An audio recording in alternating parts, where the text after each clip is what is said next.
One of the things that I think we're fortunate to be in the position is that we have been actually planning for the new digital economy. And we do talk a lot about the fact that the dominant economy today is the digital economy.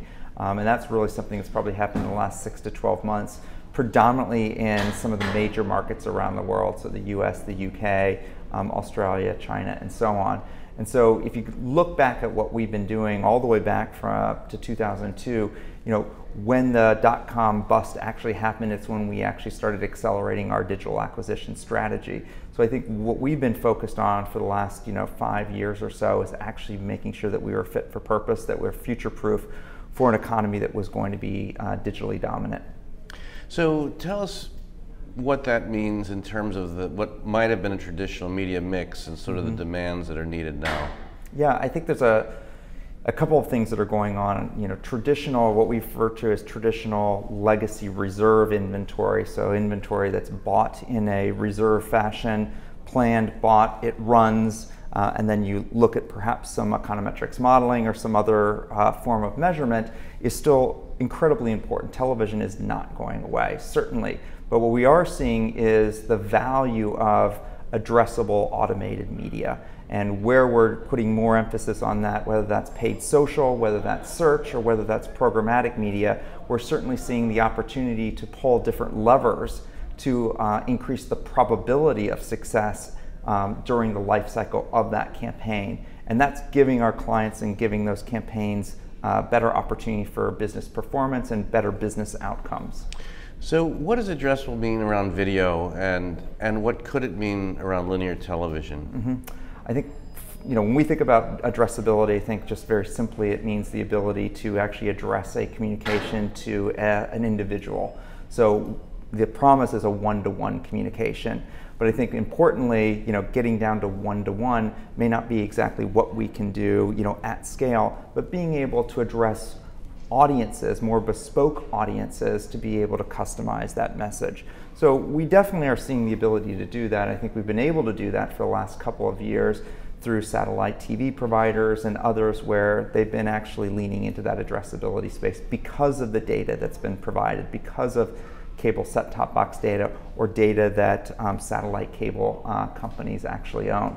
So it's not something that's absolutely brand new. It's something that we're seeing continue to scale, and with the advent of programmatic media, that is becoming more and more a reality.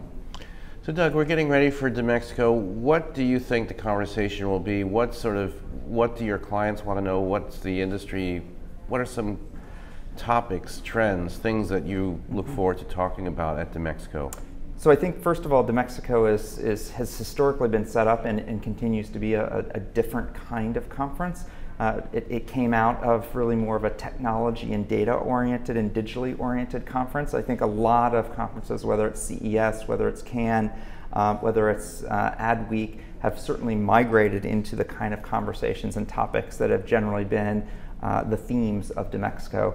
I do think we're going to see similar themes that we've been talking about since CES this year, since Advertising Week last year, and certainly at Cannes. So we're going to see conversations around data. We're going to see conversations around transparency. We're going to see conversations about the migration of reservation or legacy media over into automated and more addressable media. And finally, how do you sort of see the changing role of the media agency, and also in terms of the scope of the work, potentially working more in the creative space perhaps? What is the future? What are the opportunities? Where do you think things will be going for Carat, perhaps for the industry? So I think we're in a fundamental transition right now going on, and I think perhaps if you had gone back 5 years ago, asked clients what the differentiation was between major media agencies, it may have been more difficult for them to actually define differentiation between media agencies. And in fact, talking to one client recently, he actually said, I really thought of media as much more of a commodity product, and agencies as much more commoditized. In talking to that client today, in the last few weeks, he said, what's very interesting is that there's a clear philosophy and point of view that is now quite different across different holding companies and different agencies.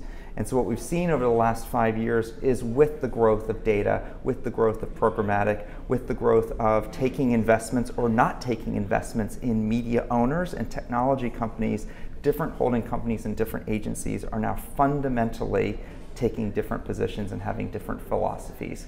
I think that's what's going to be basically the change going forward, is a client is going to actually have to ask themselves, which philosophy and which approach do I align with?